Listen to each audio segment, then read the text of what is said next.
What is up, everybody? Welcome to another episode of the Bootleg Football Podcast. I'm your host, Brett Coleman, here with my wonderful co-host, EJ Snyder. And we are in the thick of the NFL offseason, which means it's time to talk about second-year breakout players, one of our favorite topics. These are a lot of guys going into their second year, mostly, that maybe we didn't get to talk a whole lot about during the rookie year. We want to give them some props and put a little shine on them before they go into a big sophomore campaign, which starts very, very soon, EJ. Camps, I think, start in like 6 weeks or so. So not that far off. But before we get into it, how you doing? And what are you drinking tonight? I am feeling shiny.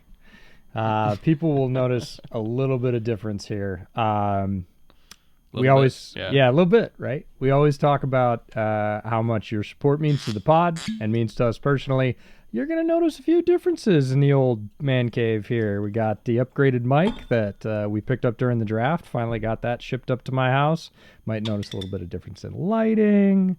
Some other sound quality stuff that you might not notice but is there. So I'm feeling like a brand new boy. So I'm excited. This is also the last quote-unquote regular pod before we kick into the big divisional offseason previews, which will look a little bit different. So I'm feeling pumped up and a little bit new. I am drinking out of my nice little bootleg glass grapefruit seltzer because it's what I had on hand and it was cold. What do you have? I have a wonderful Bushmills Prohibition recipe, which is I was actually working with them for this week's Film Room episode. Get them on camera there.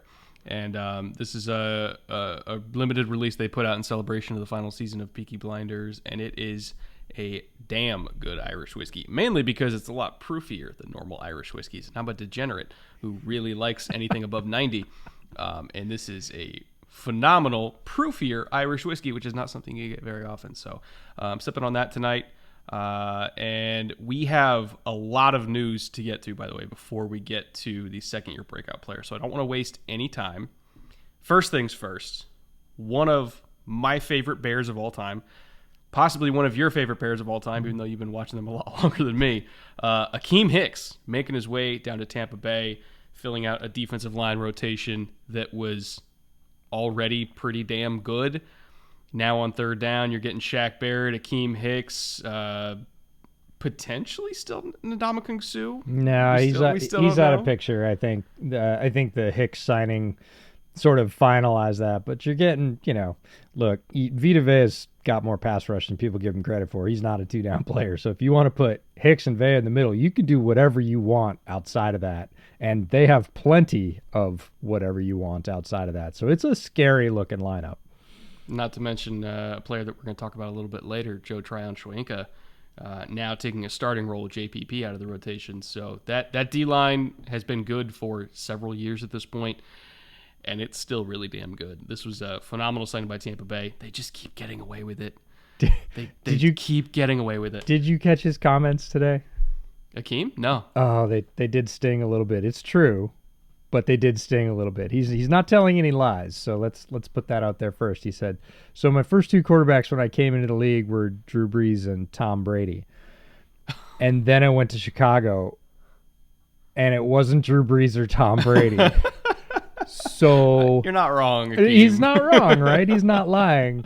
But yeah, it did sting a little bit. Truth hurts. And he's like, so it's really nice to come back to having a guy behind center that, basically you can count on. But yeah, again, truth hurts. He didn't overstep. He didn't take any shots. He just said this is a fact, and he's not wrong. Well, if there was ever a spot for him to get a ring, which a much deserved ring, he's had a great career. Tampa's probably his best shot at this point. Second little piece of news, we have a slew of retirements to go over to last week. Honestly, this has been the offseason of retirements. Feels like an entire generation of players have kind of gotten cycled out. But we had Ryan Fitzpatrick hanging him up after 17 illustrious seasons. Frank Gore, after 16 years, I think he's the third all-time rusher right now at 16,000 yards. He's hanging him up. Almost definitely a Hall of Famer. I'd be stunned if he's not a Hall of Famer, like early. Alex Mack, after 13 years, another guy who I think should be considered for a Hall of Fame. One of the best centers of his generation. I don't know if he'll get in because he's a center who played at the same time as Jason Kelsey and Travis Frederick. He was always like forgotten about amongst the league's elite centers, but when you look at him, when you look at his resume, all the Pro Bowls, the All Pros, the All Decade, one of the most consistent centers for well over a decade in the league. I think he at least deserves consideration for the Hall of Fame. And then Stephon Tuitt, who still was an amazing player, like even last year, was one of the best interior defensive linemen in the entire league. After 8 years, he decided that he was going to leave the game with his health intact. He got plenty of money, wanted to go do bigger and better things. We wish him all the best, but he had a phenomenal career. Short but sweet, but he was a great player, and I think there's a lot of 5 techniques that come out in the draft that I'm going to be comparing to Stephon Tuitt for a long time, because he is like one of the measuring bars for me at that position. Yeah, all 4 of those guys. It just feels like in terms of they didn't all play the same position, they didn't all play for the same teams or even in the same divisions. It just feels like a real, like you said, kind of cross-section of almost modern football history. Just sort of, we're going to put that book on the shelf now. Fitzmagic is possibly, he's not unique, but he is one of the most interesting career arcs in NFL history, and that's not up for debate. Like, it just, all the stops, starting, not starting, battling, starting again, usurping spots, being a backup, having personality, and just being a really kick-ass human all the way along. All the stories that have come out in honor of his retirement, and former teammates speaking up, the way he announced his retirement with a placard of all the players he's played with, just seems like a really class guy. Might be taking shots at us pretty soon. Sounds like he might be entering the broadcasting world. Dennis Jeremiah said, here's my, not so hot take. He's going to be amazing and quickly, because he's, super intelligent, great knowledge of the game. Again, very, has a great way of relating to people. Frank Gore, an absolute cyborg, right? Vicious knee injuries in college. Everybody kind of wrote him off. Reminds me a little bit of Nick Chubb in that way. Nick Chubb with grievous injuries in college, and then came in and just has really blown the league away. And Gore was just that consistent guy that always was going to turn up 800 to 1,000 yards every time, no matter where he was. Again, many stops. Alex Mack, great player. Again, multiple stops, lots on his resume. I feel like your point about his case is very valid. He played at the time of, position that doesn't get in a ton, and with some other really great centers playing at the same time, but also, I feel like he tailed off. Like, Mack was one that I think when he retired, a bunch of people said, Alex Mack's still playing? Yeah. Like, the last 3 or 4 years for him were pretty quiet, so that's, going out with a little bit more of a whimper. Not, again, that centers ever have a real shout. They're not typically really loud people. I think Kelsey might be one of the loudest centers ever.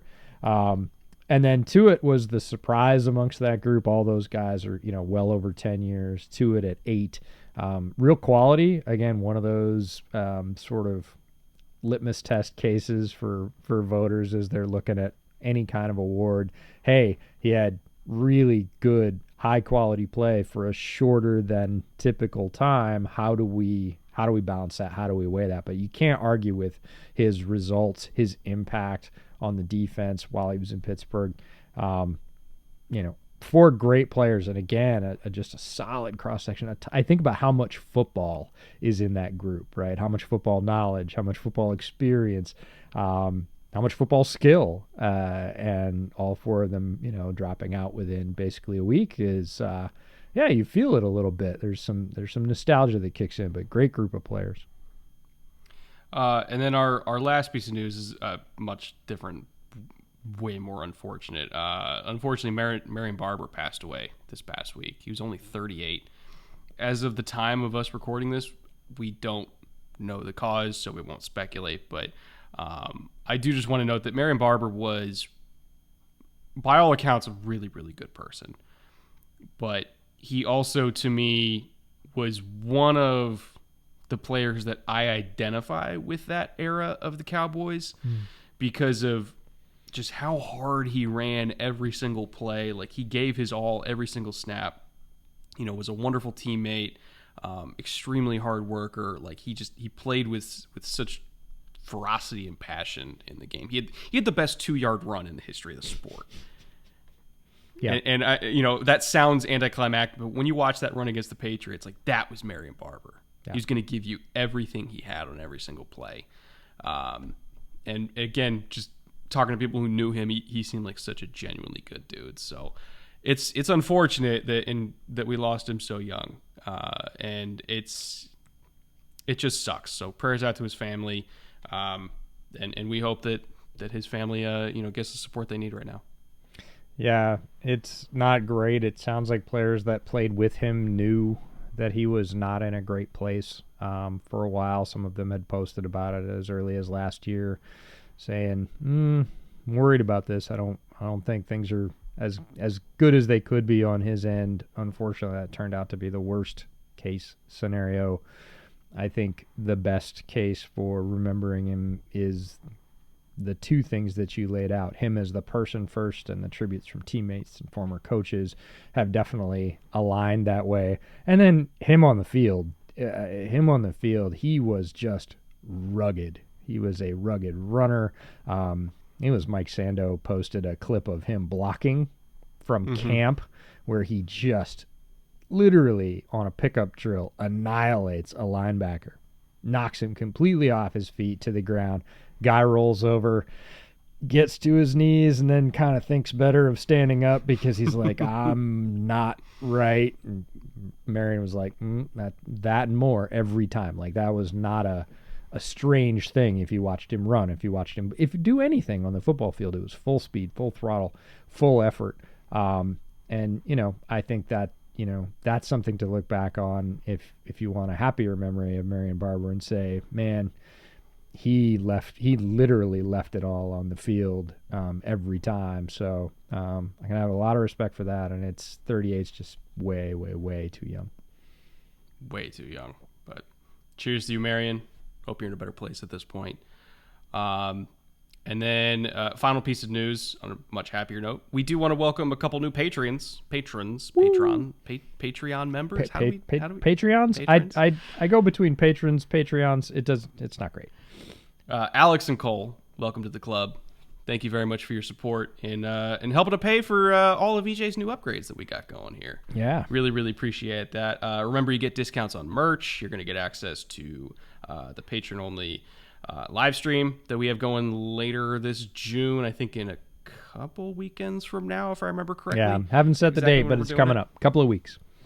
So that'll be coming very soon. So yeah, appreciate all your support, guys. Remember, if you want to become a patron yourself, you can go to the link down in the description below and help us pay for more upgrades for EJ's basement. We'd very much appreciate that. And now, what everybody's here for. Second year breakout players. EJ, before we get started on this, why don't you give a little primer for what we're talking about here? Yeah, we're going to keep this one short and sweet. We've had a couple delays in recording this pod, and in the delay, at least 5 other outlets have done second-year breakout players, so I've sent every one of those to Brett, see, I told you. Mostly players coming into their second season in the league, looking to take that significant sophomore jump. We see this very often. There's a big adjustment. I don't care where you played college ball, going to the pros. Very few rookies come in and just have a seamless transition and are instantly highly productive. A few are, and it's literally a handful. Most players really look for that. Okay, I got the grind down, I got the length down, I got the speed down, I got the playbook down. Now I'm either going to take to this or I'm not. And we look for that second year jump. And we see kind of the biggest increase between year 1 and year 2, typically. So we're going to do it the way we did last week's pod. We're going to talk about 5 players on offense, 5 players on defense. Brett's going to pick 2. I'm going to pick 2. We're going to do one collaboration player on both offense and defense. We're going to do it snake draft style. So Brett's going to start off with his 2. We'll roll through the rest. But all players that we're looking forward to seeing, and they're on this list for a variety of reasons, which I think you'll see as we move through this.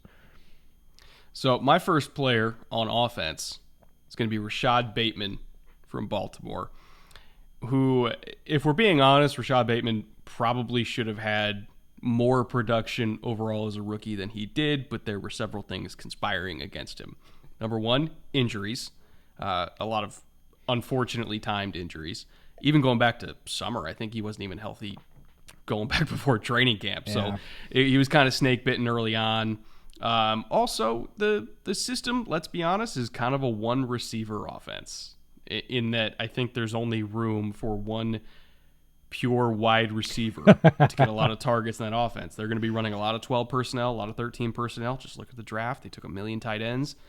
They're like 5 deep at running back. Like they want to be a team that lives out of 12, 13, 21, and 22 personnel, which means you could pretty much only have one productive wide receiver on the team, the one guy that's going to be on the field all the time.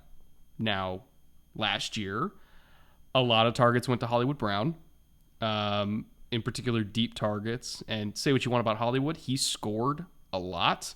I think he scored touchdowns in like 16 straight games or something like that. Like he had a crazy scoring streak. Like all he did was score.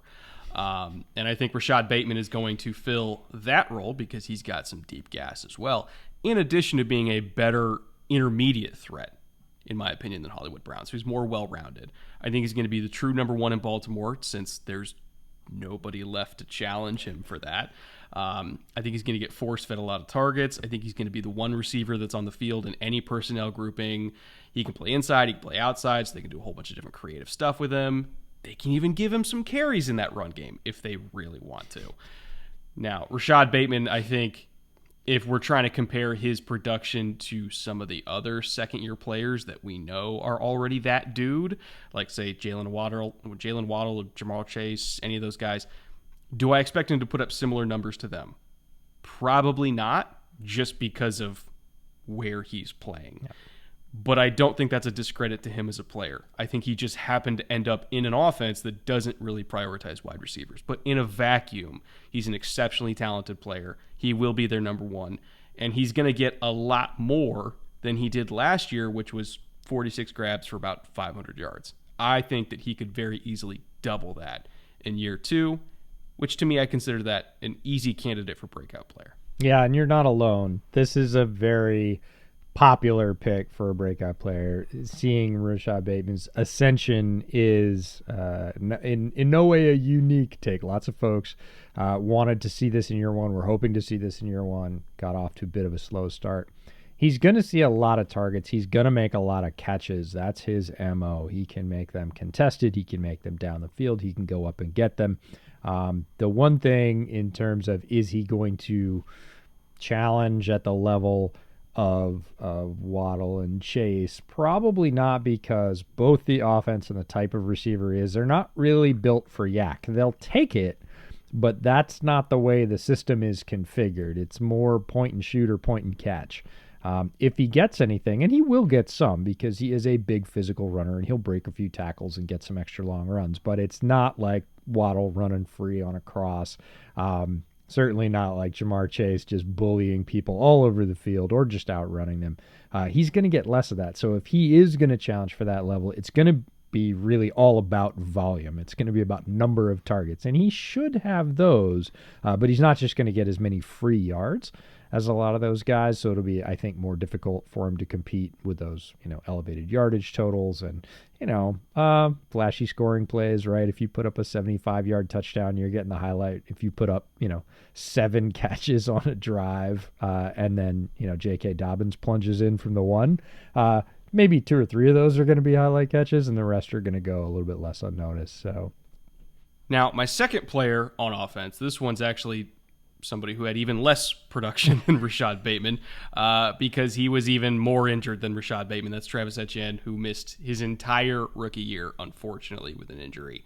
And he was seen as kind of I don't want to use the B word. I don't want to say he was a bust, but a lot of people were labeling him as a bust after a rookie year where we didn't even get to see him play, which I think is extraordinarily unfair. Now, do I agree with the notion of taking a running back in the first round? No.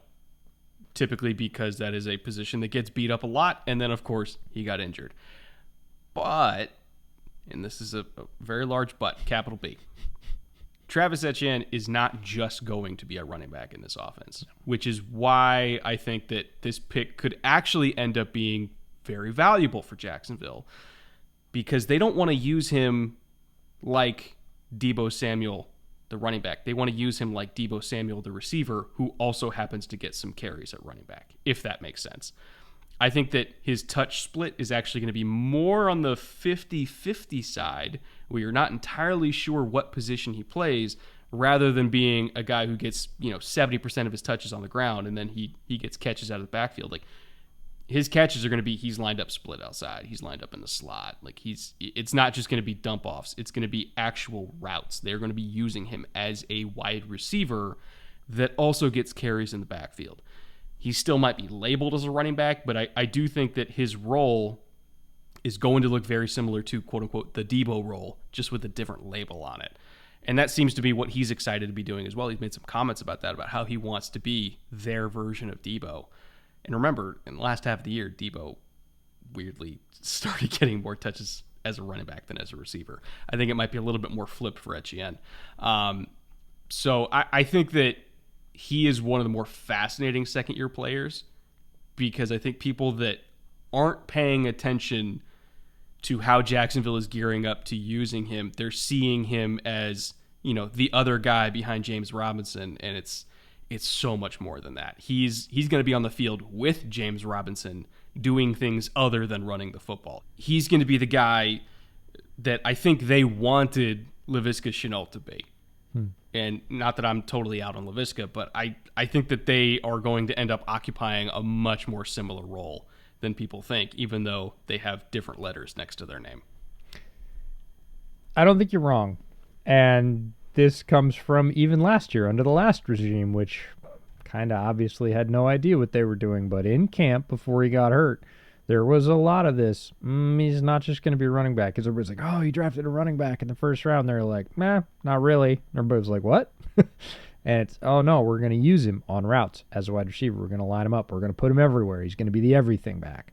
And I think Peterson's coaching staff has a better idea of how to do that. And if you look at Peterson's time with the Eagles, they kind of always had a back that was closer to a 50-50 balance. Didn't really achieve that necessarily, but was used more fully in that role. And I think of that as the ultimate extension of, where Peterson started in the coaching tree, and is sort of like West Coast on steroids, right? Which is, we're not going to throw swings to Roger Craig. We're going to line up Roger Craig in the slot a lot and throw him, 50, 60. The term I like for that, by the way, is spread coast, because it perfectly encapsulates it. I would agree. And if we're talking about a true spread coast approach, which I think we're going to be pretty close to in Jacksonville, Etienne is one of the most fascinating players to watch, because he's got a skill set that matches. If we're just talking about raw physical traits,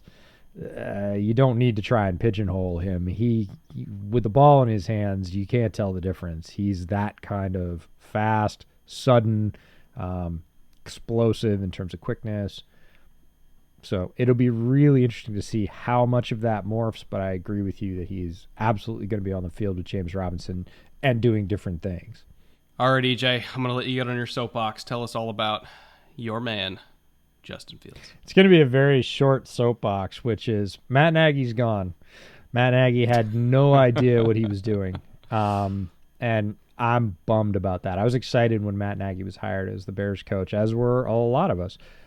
We thought it was going to be a real aerial offense in Chicago. Turns out Matt Nagy might be good at designing that. He might be good at coaching it from the quarterback position. He is not good at orchestrating it.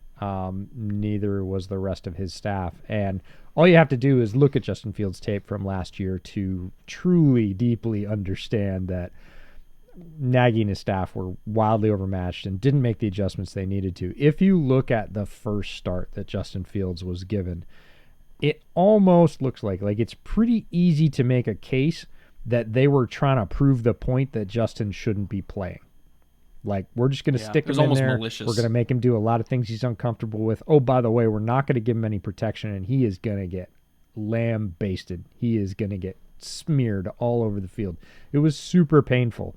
It was a national stage. A lot of people were waiting for it. High draft pick in a city that has been quarterback starved, and it was a horror show. It was ridiculous, and a lot of people with early impressions went, well, that's it. Justin Fields is a bust. That's terrible. When the staff did nothing to help him and honestly kind of looked like they were going out of their way to hurt him, or at least to stay away from the things he was good at. That's all gone. Erase that. You now have a coaching staff, a general manager. They're coming in, and some people have said because of their personnel strategy, they don't believe in Justin Fields. They're just biding their time, and they're going to pick another quarterback next year. Those two things are somewhat independent. They do believe in Justin Fields, and they are going to give him as much support as they can this year and see what they have. And if he goes out and with those roadblocks removed and a staff that supports him and a system from Luke Getsy that came from Green Bay that really rolls in his strengths, talks about his preferences. They've already done that in terms of player acquisition. They sat him down before the draft. Matt Eberflus sat with him and said, hey, do you like this guy? Do you like this guy at receiver? And Justin Fields was able to say, yeah, that looks like something I could work with. Interestingly enough, Velus Jones was one of those guys, so everybody can shut up about that. Justin said, yeah, give me that guy. They gave him that guy. So they're going to give him some tools, and they're going to watch, and they're going to see what happens. And if he has what I would call a natural rookie progression or more, I think they're going to say, hey, we've got our guy. Now we need to fill around. If he absolutely bombs, yeah, they're absolutely going to use a high pick that they get on a quarterback. But I think they're going to take a good hard look this year and say what's reasonable, and with a capable, I'm not going to say top 5 or top 10, but not a bottom 5, which is absolutely what Matt Nagy's offense was for the majority of his time there. With a normalized NFL offense and certainly more protection, they've filled the offensive line room. They should be able to put blockers in front of him. With that, does Justin Fields ascend? Does he look like he is an improving player that's leading the team, that's making more of those highlight plays that you saw last year in spite of all that stuff? I think the answer is going to be resoundingly yes. People are going to come out and go, whoa, Justin Fields is way better, when the truth is no, they actually have a functional offensive line in front of them and an offensive plan that the receivers aren't bitching about, that Akeem Hicks isn't going to take backhanded shots at from Tampa Bay, just a normal NFL offense. And people are really going to see that as Justin Fields like ascending in his second year, when it's really nobody has their thumb on his head and they're letting him do what he's really good at. And he has a lot of skills. He's so physically talented. And I think even last year, just the flashes were so brilliant that I don't want to say that it's malpractice what they did, but it's pretty damn close. It's pretty damn close. It's on the line. Yeah. But he still had those flashes even despite all of the issues coming from the coaching staff, which at times it felt like malpractice, or at least as close as we can get. Like I understand like these guys are professional coaches. They've done it for a long time, but holy shit. Like there were times where they were making calls in the red zone that I legitimately had no idea what they were even thinking. And even when I reach out to other coaches, I would send them the play and be like, is this even in your low red zone book at all? And they said, nowhere fucking near it. So, yeah. Yeah, my litmus test for, am I being too hard on a particular player or set of coaches or whatever is like, I reach out and I look for anybody. And in Matt Nagy's case, I look for anybody that has a defense for that. Like, generally for his body of work, but if you want to talk about specific instances on last year. But does anybody who I consider knowledgeable, reputable, worth listening to, have any defense for what happened? Does anybody say, oh, I think they were going for this, but they missed here, here, and here, and here's how it could have worked?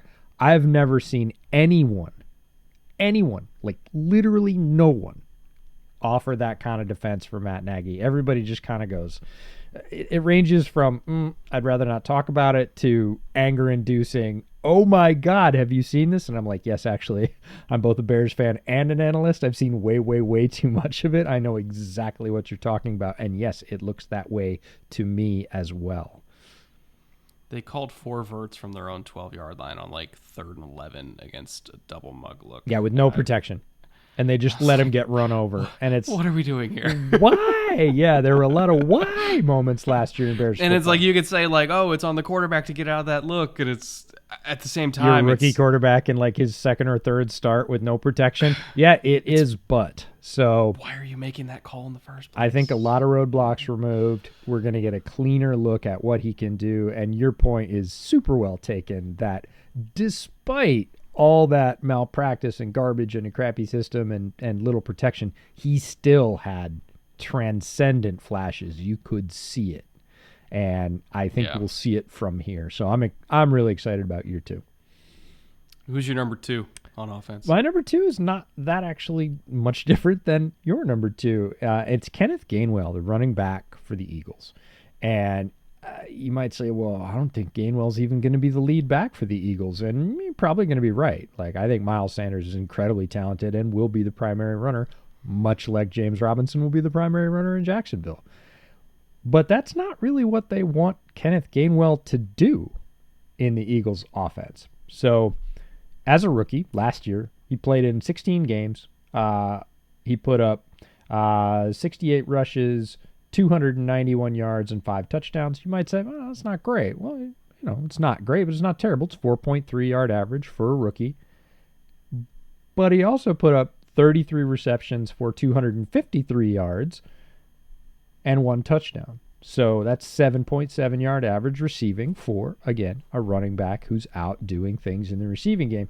So if you look at the total, which is really what you're talking about with modern running backs in the NFL, you're talking about touches, you're looking at 544 total yards and 5 TDs as a rookie with a pretty even split between rushing and receiving. That sounds familiar. It sounds a lot like the argument you're making for what might happen with Travis this year in Jacksonville. So here's the interesting part. Saw 10.7% of the Eagles' targets as a rookie and a running back. Yeah. And they had some... A rotational back at that. That's right. Yeah. The number 2 back. So that says to me, as a rookie, they gave him a 10th of the overall targets, and they had some receiving targets last year. People might say, no, Devonta Smith was there. They had plenty of targets. Only Najee had a higher team target rate among rookie running backs last year. He's the only rookie running back and it was only slightly higher. It was like 1.5 or 2 points higher. Which is interesting because Najee had a couple games where he had like 19 catches right. or whatever it was. And he was the primary runner. Yeah. So a different system in Pittsburgh, but like it makes sense to me that Najee would, I would hope actually, because Najee is a great receiver in his own right. So I really think the Eagles want Gainwell to fill that role like a player we mentioned last week, and that's Austin Eckler. I think they want Gainwell to be more like, I don't think they're expecting him to be Austin Eckler, because if you listen to last week's episode, you know what we think of Eckler. We think he's one of the most underrated players in the league. I think Philadelphia is like, if he goes from this very decent rookie year, which I think it is, if you're being realistic, it's a very decent rookie year, to a curve where he's starting to look a little bit more like, or can see Austin Eckler far over the horizon, like that's going to be a great success, and it's going to be a huge improvement. I could see a couple of 100 more yards in both categories, and at that point you're talking about 750, 800 yards, maybe a slight increase in touchdowns up to like 10 with a pretty even split between rushing and receiving. If you're talking about 800 yards and 10 TDs out of your second running back, I don't think those are unreachable targets for Gainwell. And if that happens, he's absolutely a breakout player. All right. I was a little bit sketchy when I first saw that name on the rundown, but I think you convinced me. Because at first I was like, Kenneth Gainwell, like, yeah, Miles Sanders there. But it makes sense in the context of, like, how many other number 2 running backs even plausibly would put up those kind of numbers. Even with like heavy committee teams, that's a hard line to get to, but I could actually see Gainwell getting to it because of his skill set. And when I say that, as a complementary piece to Miles Sanders. He does stuff that Sanders doesn't do as well, particularly in the receiving game. Sanders is a great runner, but I don't necessarily think he's got, let's just be diplomatic. I don't think he has the ball skills. I don't think he has the zone awareness. I don't think he has any of those kind of just like innate, natural receiving skills that Gainwell does. And so if he's getting every single third down, if he's getting every single 2nd and 9, yeah, he could get to 800 yards and maybe double-digit touchdowns, depending on how he's used in the red zone. I imagine Sanders is going to get goal line work, but if they're taking shots to the running back in the high red zone, that's going to be Gainwell. It's not going to be Sanders. So yeah, he could get there, and at that point, he'd be one of the most productive number 2 running backs in the entire league. That's like Tony Pollard type production, if not slightly better. So yeah, you sold me. You absolutely sold me. Now our collaborative pick for offense,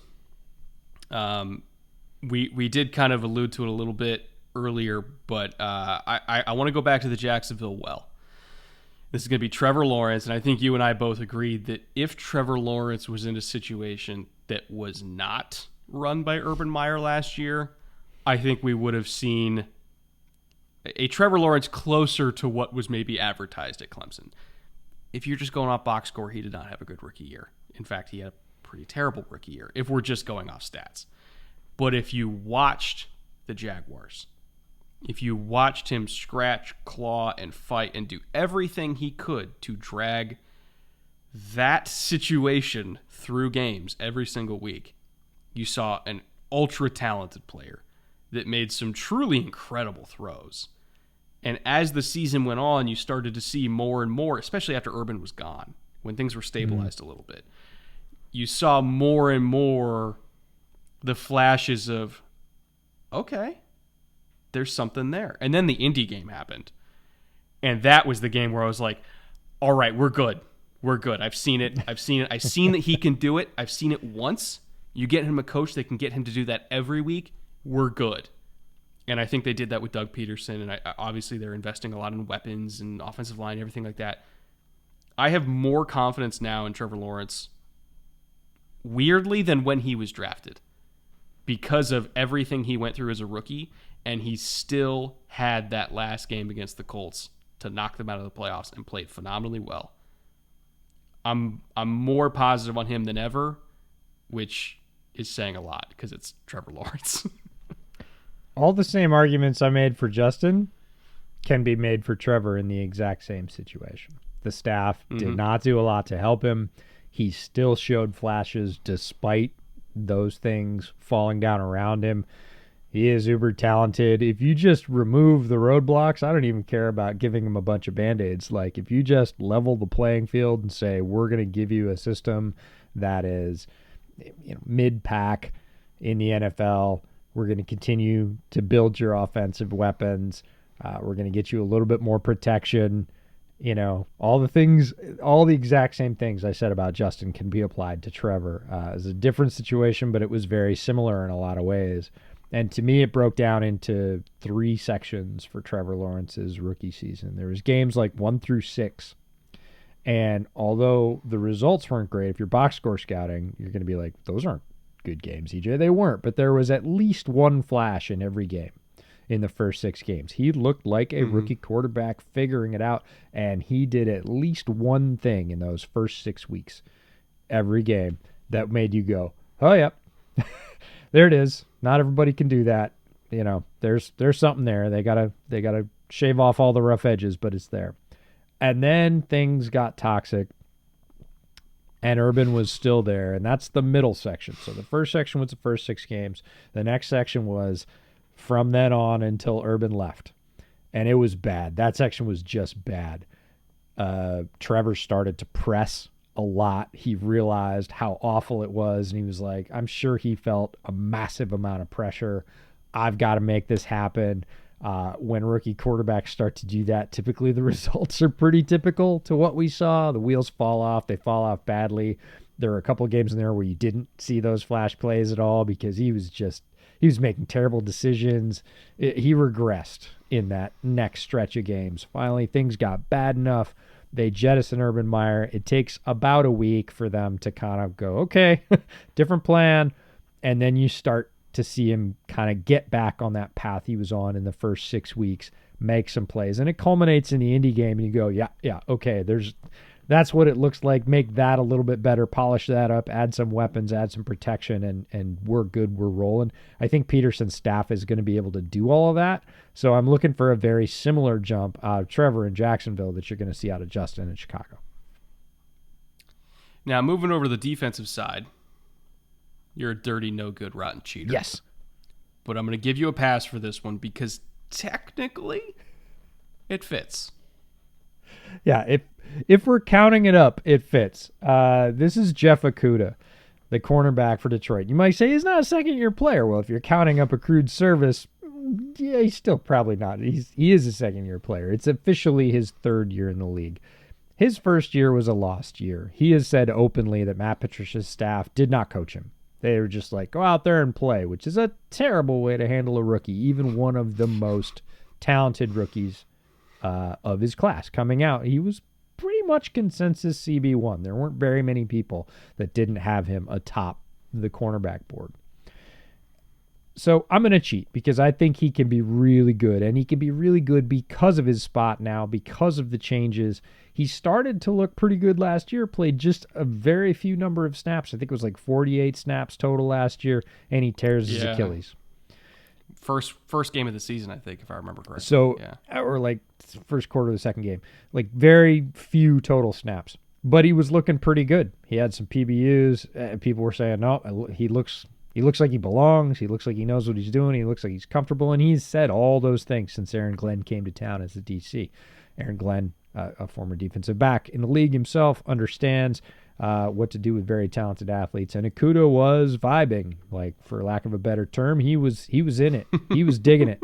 And he pops his Achilles. Terrible timing, loses the entire season. But it was very early in the season. That's something else that factors into this. He's had basically a maximum amount of healing time. If it had been a mid-season injury or a late-season injury, he'd be coming into the beginning of this season, missing off-season, probably missing camp, probably not playing until several games into the season at best. At this case, he might get some camp. He might get some preseason games.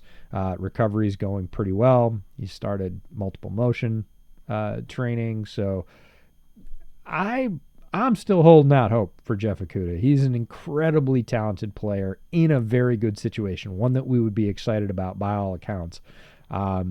It is his third year, and it is make or break for him. If he doesn't do anything this year, he's gone, regardless of how good the story is or how much potential is there. He's got to perform this year, and he's got to stay healthy. That's just the reality. You don't get to be a high pick and say, well, there's no pressure on me. Like, it's coming regardless. I hope he plays the lights out because he can. We saw it in college. We started to see it last year through camp and in the first couple of games. And I think it's still there. I hope we get to see it, just as football fans and everything else. Not because I care how Detroit does or anything else. I want Jeff Okudah to succeed and reach the level he can reach as a player because we saw that in college, and I want to see it again. I'm greedy, and apparently I'm a cheater and a liar, so I got all the things going for me. No, but I mean, I'll absolutely give it to you because, again, that Matt Patricia year doesn't count, if we're being honest. It's just like Trevor Lawrence with Urban. Like, you can't really hold it against him, if we're being completely honest. And then he gets a real coaching staff in there that is building a great culture, and they have a great teacher in Aaron Glenn, and then he gets, like, again, 50 snaps into the year. You know, it is what it is. So I totally get it. I accept your answer. And I completely agree. I think, again, natural talent off the charts. He was one of the best DBs that Ohio State put into the NFL in the last 10 years. And that's saying a lot because Ohio State has put a lot of DBs into the NFL in the last 10 years. He was lights out in college, virtually impossible to throw against. I think if you're as good as Pat Surtain was with Denver last year, Pat Surtain and Jeff Okudah were very similar prospects to me, very similar grades. Like, they were both incredible. So I think if Jeff Okudah is healthy and is in a good situation with a good defensive coaching staff, which he is, just like Surtain was in Denver, I think you're getting very similar corners there. So totally agree there. Who is your number 2 for defense. Well, we're sticking with the injured theme, and it's unfortunate they were injured, but I'm going to go with Dio Odigbo, defensive end for Indianapolis. It's a really powerful rush end who came out of Vanderbilt. Strangely enough, one of the first players I watched with somebody else in last year's draft cycle, and it was our good buddy Craig Stout, who does defensive analysis for KCSN. And we were both up real late one night. He was up real late because he lives farther east than I do, and it was about 1 a.m. for me. And he sent me something. I was like, "You still up?" He's like, "I'm watching film." I'm like, "Who you watching?" He was like, "I'm watching DN's getting ready for the Senior Bowl." And so we hopped on a Google Meet, and Dio was the guy we watched. And I was like, I'd seen a little bit of him, and I was like, I don't know. I'm pretty excited about this guy. He's like, I love this guy. I can't wait to see him at the Senior Bowl. And literally 4 days later, he gets injured, can't go to the Senior Bowl, goes into the draft as injured, is not going to play for the most part of his rookie year. Did come back at the end of his rookie year, again, because the injury happened so early before the year started. He had some healing time. But this is going to be the first real look we get at Dio.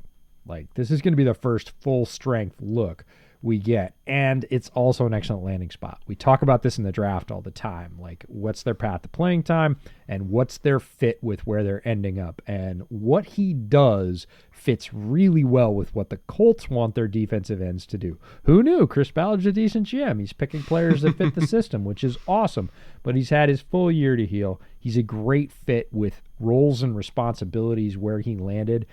And when he flashes, I went back and watched a little bit of his tape just as I was putting him on here. I was like, am I sure about this? And I watched a little bit of his tape, and I was like, oh, yeah, still sure about this. When he gets people lined up, he can absolutely blow them over. And the coolest piece of this entire story is he doesn't have to be the guy, right? Mm-hmm. He was able to be a second-round pick. It's not like Indy's defensive line is bereft of talent. He can be a solid, almost rotational piece. I know they hope with spending a high pick on him that he grows into a starter. And we both kind of looked at each other a little bbit sideways across the table last year when their draft started off with Quiddy and then Dio, and we're like, well, wait a minute. You just picked two guys to do roughly the same thing, different players. But so he's got Yannick, Quiddy Pay, DeForest Buckner, Grover Stewart, and Eric Johnson, who's the 3-tech that they picked up this year.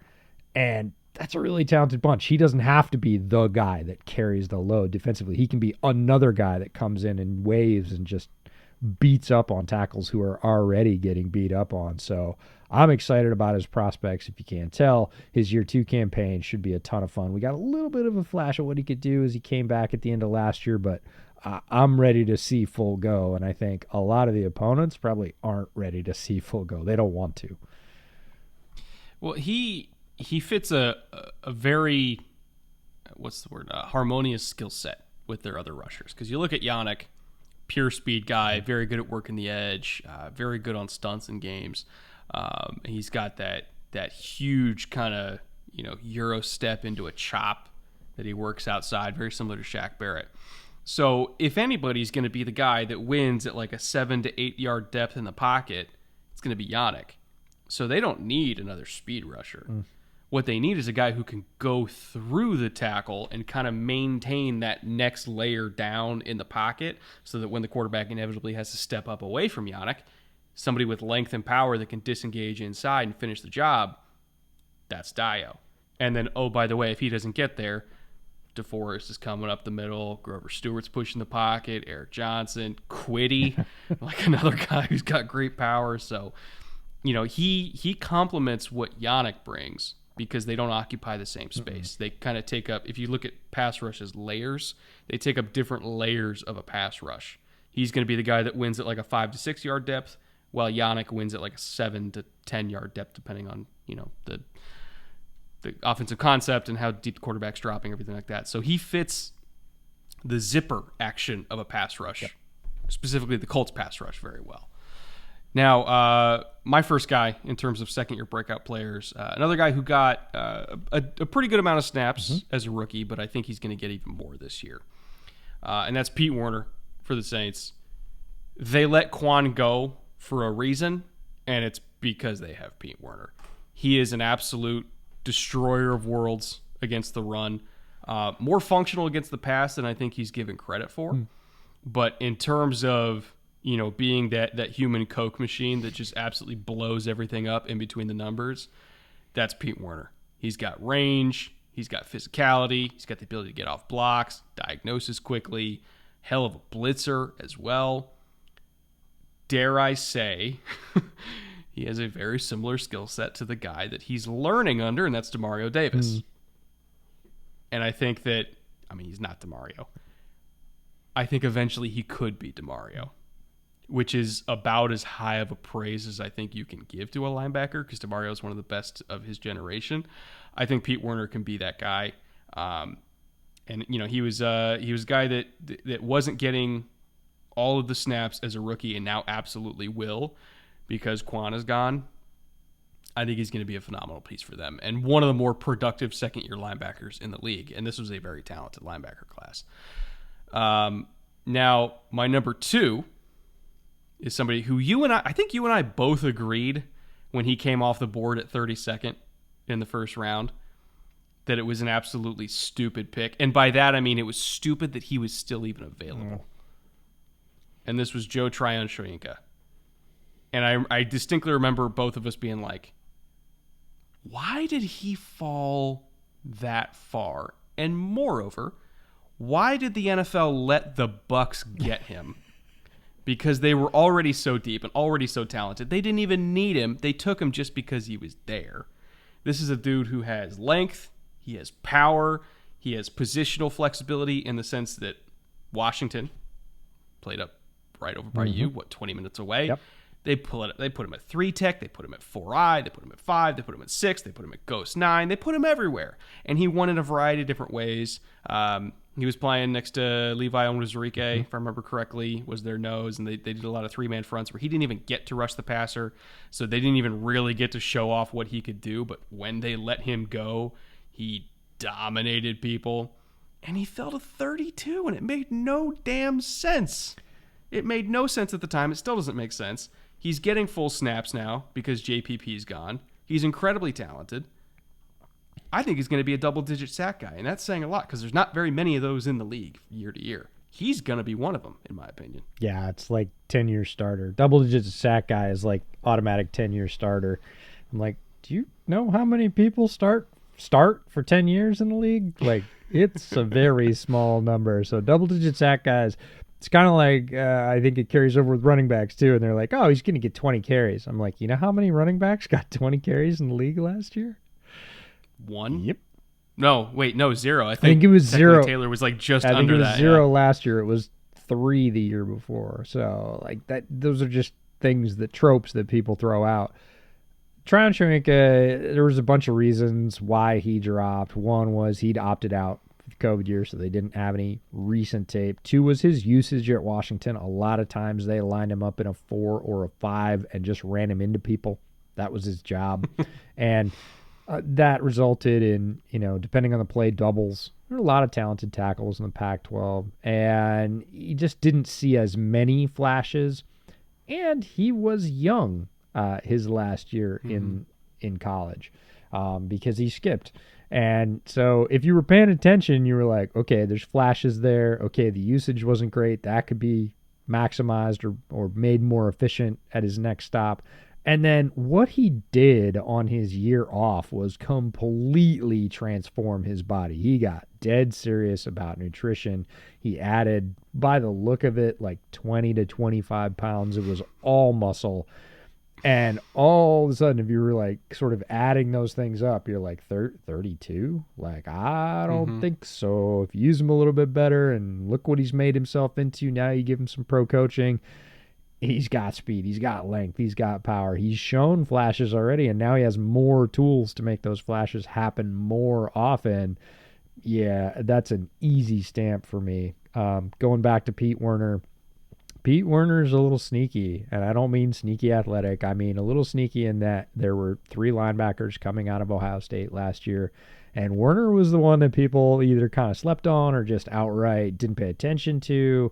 He's the least flashy of the 3.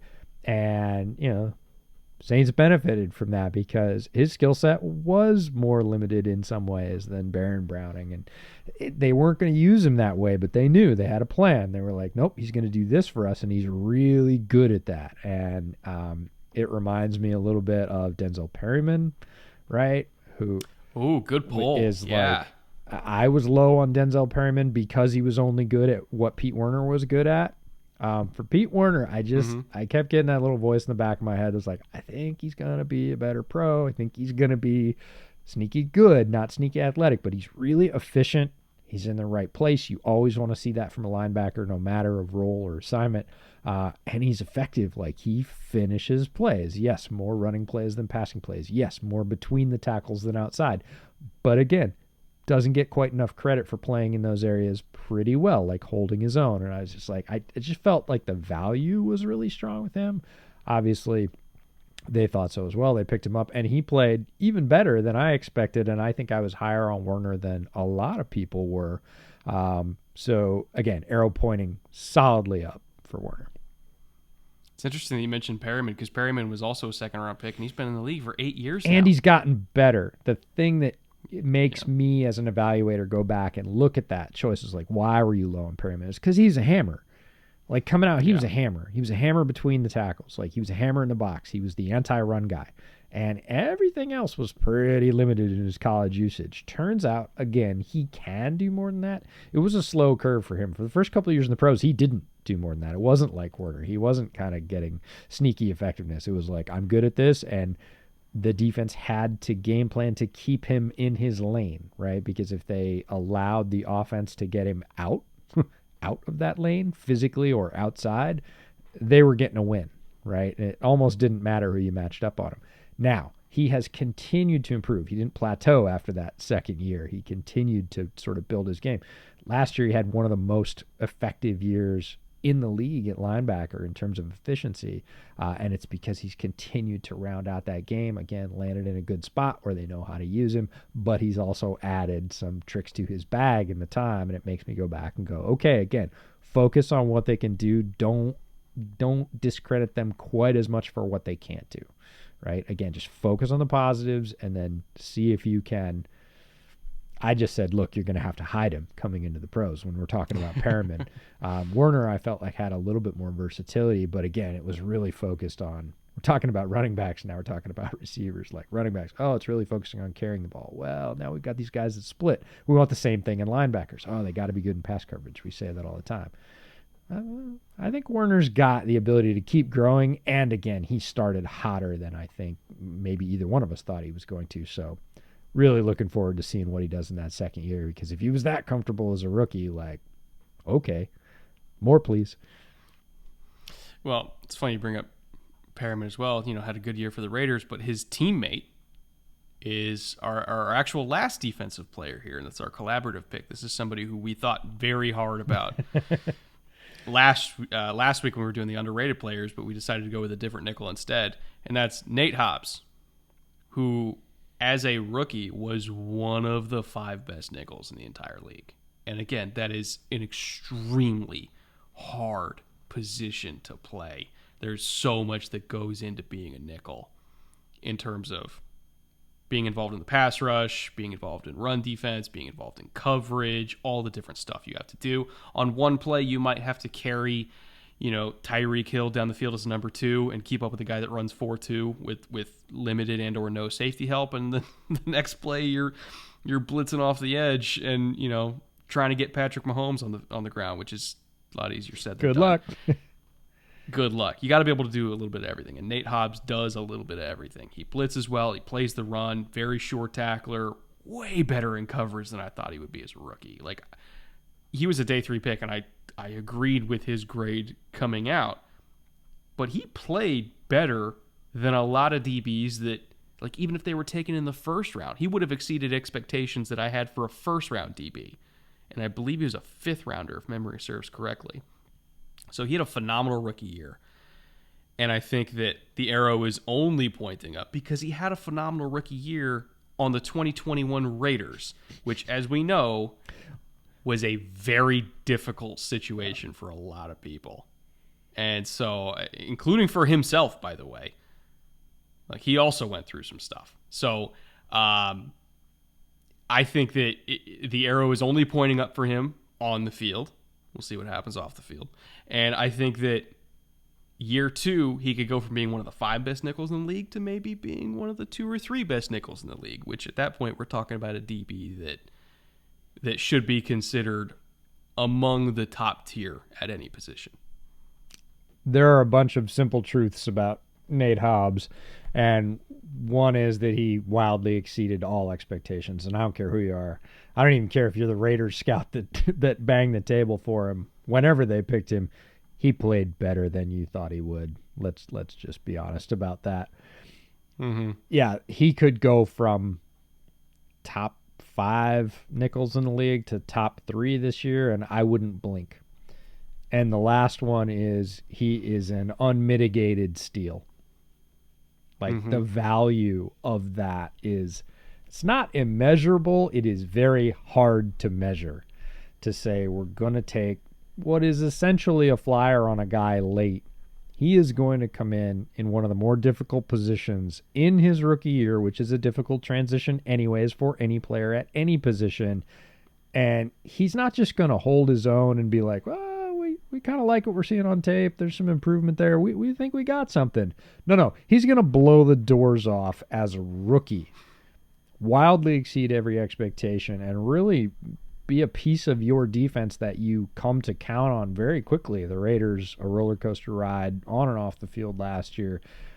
Nate Hobbs was not part of that on the field. He was something they could count on, something that they stopped giving help to very early on, and got all the results and more that they were looking for. So all 3 of those things are true about Nate. And in terms of year 2, couldn't be more excited. Hope he understands the balance of on-field, off-field a little bit better, because he certainly understands his responsibilities on the field. He's just going to be more comfortable. That's just going to allow him to play faster. His body is a year removed from college, going into the pros, lifting and nutrition. He's going to be more physically effective.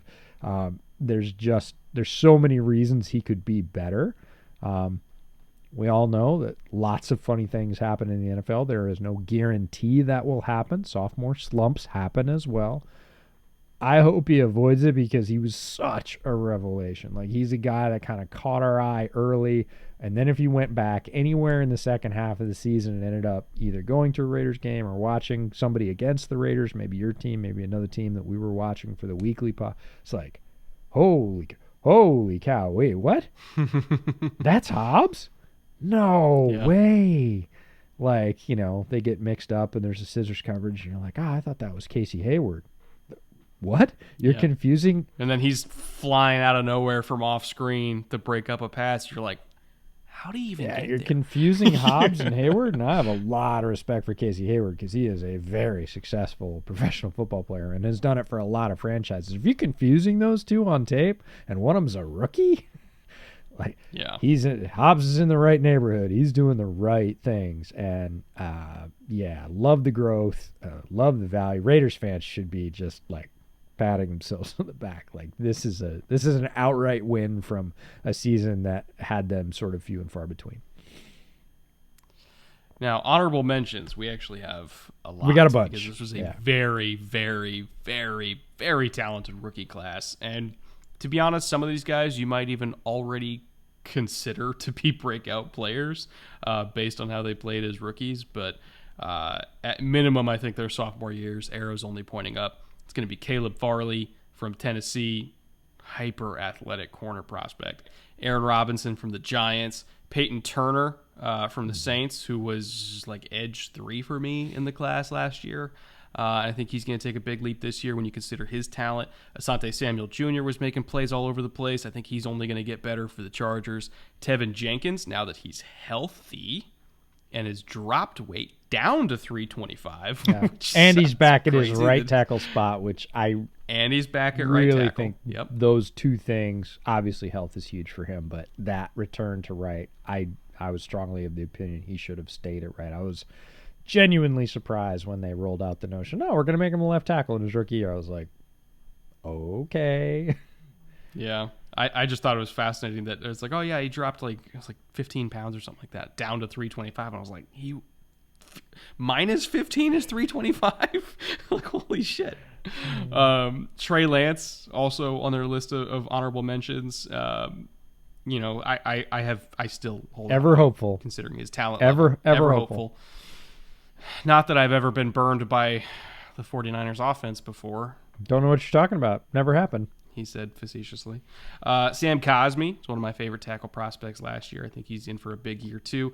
And speaking of beating the drum forever, Elijah Moore.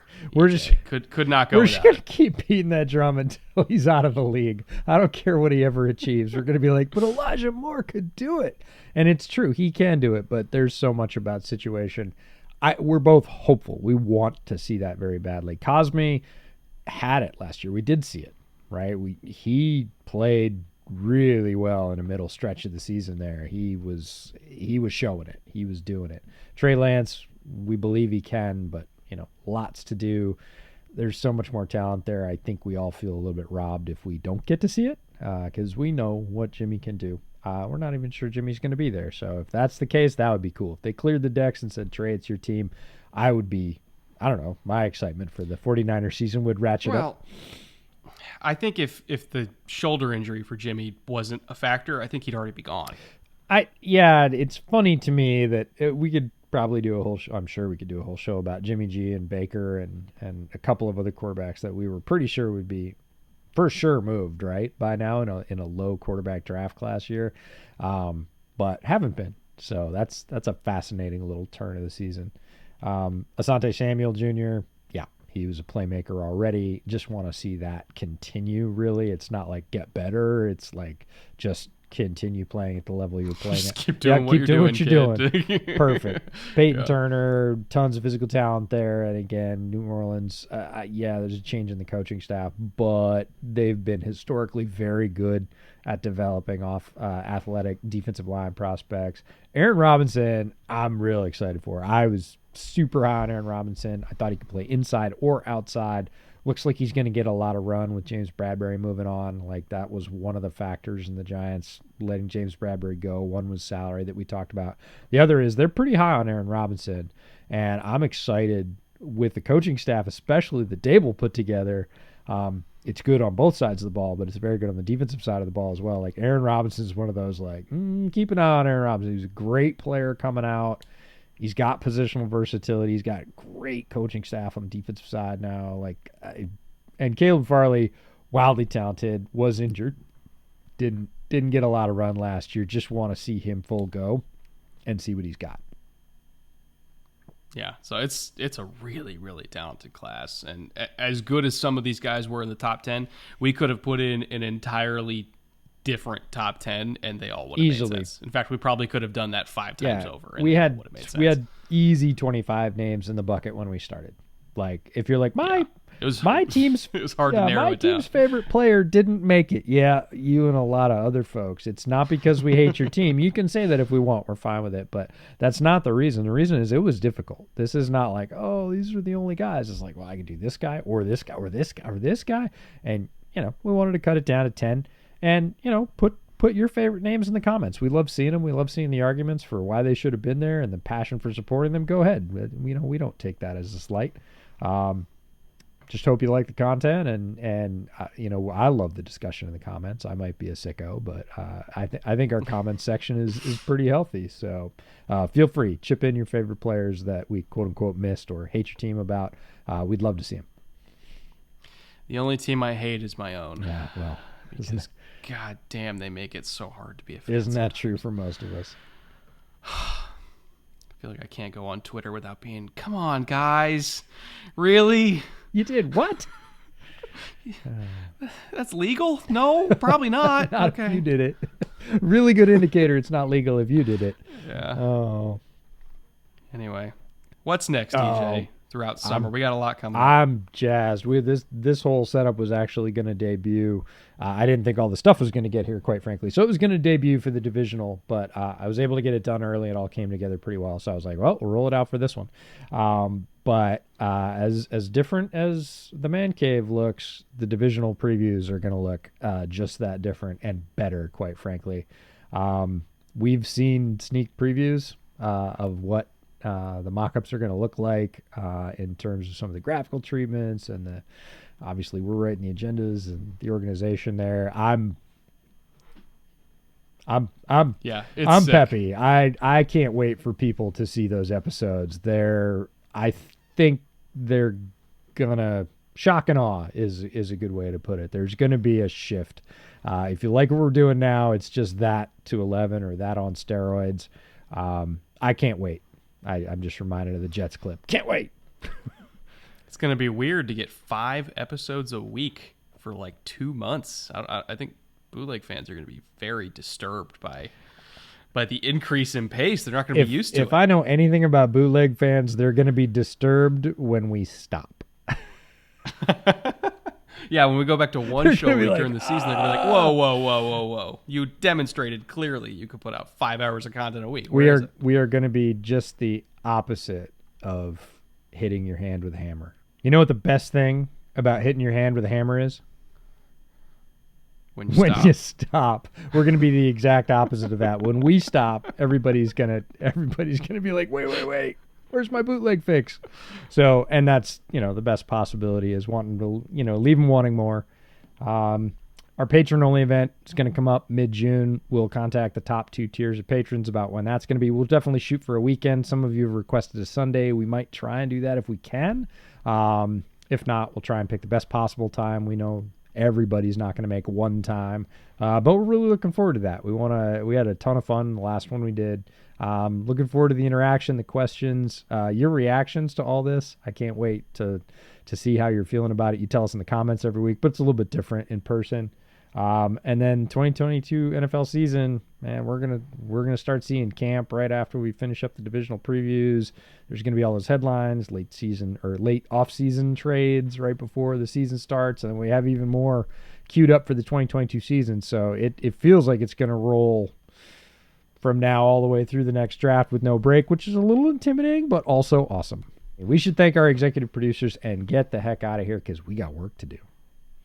Yeah, Andrew, Marat, Consti, Connor, you guys, all 4 of you are legends, helping to support the show, helping EJ to get the RGB lights and the camera and all the audio-visual equipment that we've upgraded the man cave with throughout the last 2 years. Wouldn't be able to do that without you guys. So thank you for being our executive producers for so long and supporting us for so long. Couldn't do this without you.